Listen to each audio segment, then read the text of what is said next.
श्री शिवाय नमस्तुभ्य। हर हर महादेव। कैसे हैं आप सभी? आशा करती हूँ भोले बाबा की कृपा से आप सभी अच्छे होंगे। मैं आशी आप सभी का स्वागत करती हूँ अपने YouTube चैनल में। आज की वीडियो में हम सुनेंगे अधिक मास के सोमवार की व्रत कथा। तो चलिए शुरू करते हैं। तो प्रेम से बोलिए हर हर महादेव। एक बार की बात है, भगवान शिव जी पार्वती जी के साथ भ्रमण करते हुए मृत्युलोक की अमरावती नगरी में पहुंचे।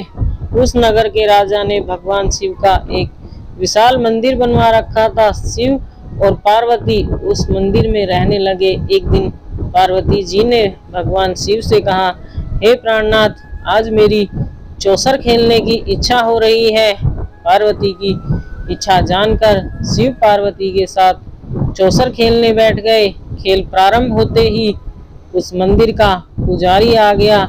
माता पार्वती जी ने पुजारी से पूछा कि हे पुजारी, यह बताइए इस बाजी में किसकी जीत होगी?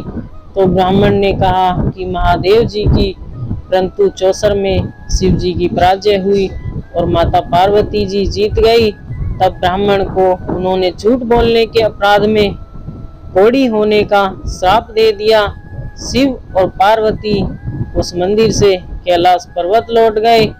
पार्वती जी के श्राप के कारण पुजारी कोढ़ी हो गया। नगर के स्त्री पुरुष उस पुजारी की परछाई से भी दूर दूर रहने लगे।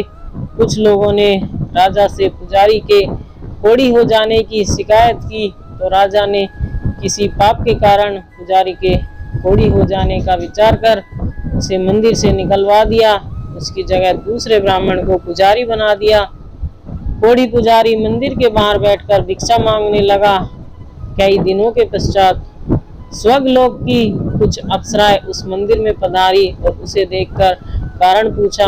पुजारी ने निसंकोच उन्हें भगवान शिव और माता पार्वती के चौसर खेलने और पार्वती जी के श्राप देने की सारी कहानी सुनाई। तब अप्सराओं ने पुजारी से सोमवार व्रत का विधिवत व्रत रखने को कहा। पुजारी द्वारा पूजन विधि पर अप्सराओं ने कहा, सोमवार के दिन सूर्य उदय से पहले उठकर स्नान आदि से निर्वित होकर स्वच्छ वस्त्र पहनकर आधा सेर गेहूं का आटा लेकर उसमें 3 अंग बनाना, फिर घी का दीपक जलाकर गुड़, नैवेद्य, बेलपत्र, चंदन, अक्षत, फूल, जनेऊ का जोड़ा लेकर प्रदोष काल में भगवान शिव की पूजा अर्चना करना। पूजा के बाद तीनों अंगों में से एक अंग भगवान शिव को अर्पण करके एक आप ग्रहण करें। शेष 2 अंगों को भगवान का प्रसाद मानकर वहां उपस्थित स्त्री पुरुष और बच्चों में बांट देना। इस तरह व्रत करते हुए जब 16 सोमवार बीत जाए तो 17वें सोमवार को 1 पाव आटे की बाटी बनाकर उसमें घी और गुड़ मिलाकर चूरमा बनाना, फिर भगवान शिव को भोग लगाकर उसे प्रसाद में बांट देना। इस तरह 16 सोमवार व्रत करने और व्रत कथा सुनने से भगवान शिव तुम्हारे कोढ़ को नष्ट करके तुम्हारी सभी मनोकामनाएं पूरी कर देंगे। इतना कहकर अप्सरा स्वर्गलोक को चली गई। पुजारी ने अप्सराओं के कथानुसार 16 सोमवार का विधिवत व्रत किया। फलस्वरूप भगवान शिव की अनुकंपा से उसका कोढ़ नष्ट हो गया। राजा ने उसे फिर मंदिर का पुजारी बना दिया। वह मंदिर में भगवान शिव की पूजा करता आनंद से जीवन व्यतीत करने लगा। कुछ दिनों के बाद पुनः पृथ्वी पर भ्रमण करते हुए भगवान शिव और माता पार्वती उस मंदिर में पधारे। स्वस्थ पुजारी को देखकर पार्वती ने आश्चर्य से उससे रोग मुक्त होने का कारण पूछा। तो पुजारी ने उन्हें 16 सोमवार व्रत करने की सारी कथा सुनाई। पार्वती जी भी व्रत की बात सुनकर बहुत प्रसन्न हुई और उन्होंने पुजारी से इसकी विधि पूछी। वह स्वयं 16 सोमवार का व्रत प्रारंभ किया। पार्वती जी ने उन दिनों अपने पुत्र कार्तिकेय के नाराज होकर दूर चले जाने से बहुत चिंतित थी। वे कार्तिकेय को लौटा लाने के लिए अनेक उपाय कर चुकी थी, लेकिन कार्तिकेय लौटकर उनके पास नहीं आ रहे थे। 16 सोमवार का व्रत करते हुए पार्वती ने भगवान शिव से कार्तिकेय के लौटने की मनोकामना की। व्रत समापन के तीसरे दिन सचमुच कार्तिकेय वापस लौट आए। कार्तिकेय ने अपने हृदय परिवर्तन के संबंध में पार्वती जी से पूछा, हे माता, आपने ऐसा कौन सा उपाय किया जिससे मेरा क्रोध नष्ट हो गया और मैं वापस लौट आया?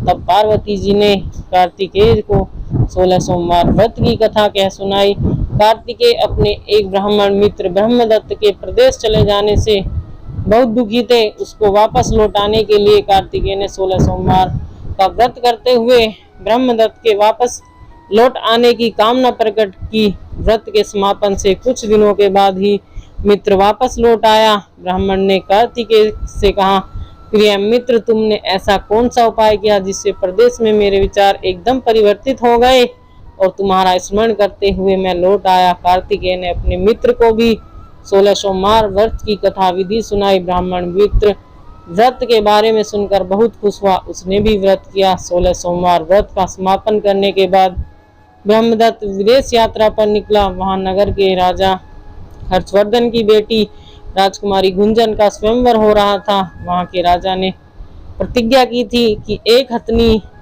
यह जिसके गले में माला डालेगी वह अपनी पुत्री का विवाह उसी से करेंगे। ब्राह्मण भी उत्सुकतावश महल में चला गया। वहां कई राज्यों के राजकुमार बैठे थे। तभी एक सजी धजी हथनी सूंड में जयमाला लिए वहां आई। हथनी ने ब्राह्मण के गले में जयमाला डाल दी।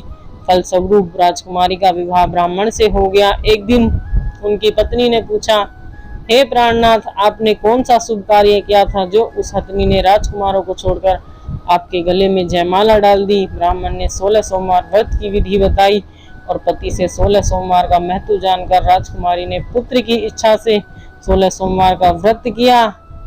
निश्चित समय पर भगवान शिव की अनुकंपा से राजकुमारी ने एक सुंदर, सुशील व स्वस्थ पुत्र पैदा हुआ। पुत्र का नामकरण गोपाल के रूप में हुआ।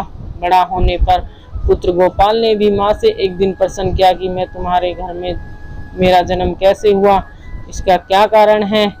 माता गुंजन ने पुत्र को 16 सोमवार व्रत की जानकारी दी। व्रत का महत्व जानकर गोपाल ने भी व्रत करने का संकल्प किया। गोपाल जब 16 वर्ष का हुआ तो उसने राज्य पाने की इच्छा से 16 सोमवार का विधिवत व्रत किया। व्रत समापन के बाद गोपाल घूमने के लिए समीप के नगर गया। वहां के वृद्ध राजा ने गोपाल को पसंद किया और धूमधाम से अपनी पुत्री राजकुमारी मंगला का विवाह गोपाल के साथ कर दिया। 16 सोमवार का व्रत करने से गोपाल महल में पहुंचकर आनंद से रहने लगा। 2 वर्ष बाद वृद्ध राजा का निधन हो गया तो गोपाल को उस नगर का राजा बना दिया गया। इस तरह 16 सोमवार व्रत करने से गोपाल की राज्य पाने की इच्छा पूर्ण हुई। राजा बनने के बाद भी वह विधिवत सोमवार का व्रत करता रहा। व्रत के समापन पर गोपाल ने अपनी पत्नी मंगला से कहा, व्रत की सारी सामग्री लेकर समीप के शिव मंदिर में पहुंचो। पति की आज्ञा का उल्लंघन करके सेवकों द्वारा पूजा की सामग्री मंदिर में भेज दी, स्वयं नहीं गई। तब राजा ने भगवान शिव की पूजा पूरी की तो आकाशवाणी हुई, हे राजा, तेरी रानी ने 16 सोमवार के व्रत का अनादर किया है, सो रानी को महल से निकाल दो, नहीं तो तेरा सारा वैभव नष्ट हो जाएगा। ऐसी आकाशवाणी सुनकर उसने तुरंत महल में पहुंचकर अपने सैनिकों को आदेश दिया कि रानी को दूर किसी नगर में छोड़ाओ। सैनिकों ने राजा की आज्ञा का पालन करते हुए तत्काल उसे घर से निकाल दिया। रानी भूखी प्यासी उस नगर में भटकने लगी। रानी को उस नगर में एक बुढ़िया मिली। वह बुढ़िया सूत काट कर बाजार में बेचने जा रही थी, लेकिन उस बुढ़िया से सूत उठ नहीं रहा था। बुढ़िया ने रानी से कहा, बेटी, यदि तुम मेरा सूत उठाकर बाजार तक पहुंचा दो और इस सूत को बेचने में मेरी मदद करो तो मैं तुम्हें धन दूंगी। रानी ने बुढ़िया की बात मान ली, लेकिन जैसे ही रानी ने उस गठरी को हाथ लगाया तभी जोर की आंधी चली और गठरी खुल गई। बुढ़िया का सारा सूत आंधी में बह गया, उड़ गया। बुढ़िया ने उसे फटकार कर भगा दिया। रानी चलते चलते नगर में एक तेली के घर रहने लगी, लेकिन तभी भगवान शिव के प्रकोप से तेली के तेल के भरे मटके एक एक कर फूटने लगे। तेली ने भी उसे भगा दिया। भूख प्यास से व्याकुल रानी वहां से आगे की ओर चल पड़ी। रानी ने एक नदी में जल पीकर अपनी प्यास शांत करनी चाहिए तो नदी का जल स्पर्श से ही सूख गया। अपने भाग्य को कोसती हुई रानी आगे चल दी। चलते चलते रानी एक जंगल में पहुंची। उस जंगल में एक तालाब था, वह निर्मल जल से भरा हुआ था। निर्मल जल देखकर रानी की प्यास तेज हो गई। जल पीने के लिए रानी तालाब की सीढ़ियों से उतरकर जैसे ही जल को स्पर्श किया तभी उस जल में असंख्य कीड़े उत्पन्न हो गए। रानी ने दुखी होकर उस गंदे जल को पीकर अपनी प्यास शांत की। रानी ने एक पेड़ की छाया में बैठकर कुछ देर आराम करना चाहा तो उस पेड़ के पत्ते पल भर में सूख कर बिखर गए। रानी दूसरे पेड़ के नीचे जाकर बैठी। जिस पेड़ के नीचे वह बैठती वही सूख जाता।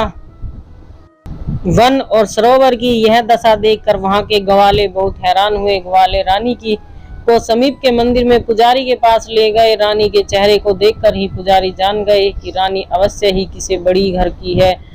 भाग्य के कारण वह दर दर भटक रही है। पुजारी ने रानी से कहा, पुत्री तुम कोई चिंता नहीं करो, मेरे साथ इस मंदिर में रहो, कुछ दिनों में सब ठीक हो जाएगा। पुजारी की बातों से रानी को बहुत सांत्वना मिली। रानी उस मंदिर में रहने लगी। रानी भोजन बनाती तो सब्जी जल जाती, आटे में कीड़े पड़ जाते, जल से बदबू आने लगती। पुजारी भी रानी के दुर्भाग्य से बहुत चिंतित होते। बोले, हे पुत्री, अवश्य ही तुझसे कोई अनुचित काम हुआ है जिसके कारण देवता तुझसे नाराज है। उनकी नाराजगी का कारण ही तुम्हारी यह दशा है। पुजारी की बात सुनकर रानी ने अपने पति के आदेश पर मंदिर में न जाकर शिव की पूजा न करने की सारी कथा सुनाई। पुजारी ने कहा, अब तुम कोई चिंता नहीं करो, कल सोमवार है और कल से ही तुम सोमवार के व्रत करना शुरू कर दो। भगवान शिव अवश्य ही तुम्हारे दोषों को क्षमा कर देंगे। पुजारी की बात मानकर रानी ने सोमवार के व्रत प्रारंभ कर दिए। रानी सोमवार का व्रत करके शिव की विधिवत पूजा अर्चना करती तथा व्रत कथा सुनती। जब रानी ने 17वें सोमवार को विधिवत व्रत का समापन किया तो उधर उसके पति राजा के मन में रानी की याद आई। राजा ने तुरंत अपने सैनिकों को रानी को ढूंढ कर लाने के लिए भेजा। रानी को ढूंढते हुए सैनिक मंदिर में पहुंचे। रानी से लौटकर चलने के लिए कहा। पुजारी ने सैनिकों से मना कर दिया। सैनिक निराश होकर लौट गए। उन्होंने लौटकर सारी कहानी राजा को बताई। राजा स्वयं उस मंदिर में पुजारी के पास पहुंचे और रानी को महल से निकाल देने के कारण पुजारी जी से क्षमा मांगी। पुजारी ने राजा से कहा, यह सब भगवान शिव के प्रकोप के कारण हुआ है। इतना कहकर रानी को विदा कर दिया। राजा के साथ रानी महल में पहुंची। महल में बहुत खुशियां मनाई गई। पूरे नगर को सजाया गया। राजा ने ब्राह्मणों को अन्न, वस्त्र और धन का दान दिया। नगर में निर्धनों को वस्त्र बांटे गए। रानी 16 सोमवार का व्रत करते हुए महल में आनंद पूर्वक रहने लगी। भगवान शिव की अनुकंपा से उनके जीवन में सुख ही सुख भर गए। 16 सोमवार का व्रत करने और कथा सुनने से मनुष्य की सभी मनोकामनाएं पूर्ण होती है और जीवन में किसी तरह की कमी नहीं रहती। स्त्री पुरुष आनंद पूर्वक जीवन यापन करते हुए मोक्ष को प्राप्त करते हैं। हर हर महादेव। आशा करती हूँ आज की कथा आपको पसंद आई होगी। अगर आज की कथा आपको पसंद आई हो तो कमेंट में हर हर महादेव जरूर लिखें। अगर आपको मेरी वीडियो अच्छी लगती है तो वीडियो को लाइक, कमेंट, शेयर करें और मेरे चैनल को सब्सक्राइब करें और बेल आइकन को प्रेस कर ले, जिससे कि हमारे आने वाले वीडियो की नोटिफिकेशन आपको मिलती रहे। राधे राधे, जय Shri Krishna. Thank you for watching my video. Please हमारे चैनल को सपोर्ट करें, हमें आपके सपोर्ट की बहुत जरूरत है। राधे राधे, जय श्री कृष्णा, हर हर महादेव। Bye bye. मिलते हैं एक और नई वीडियो के साथ।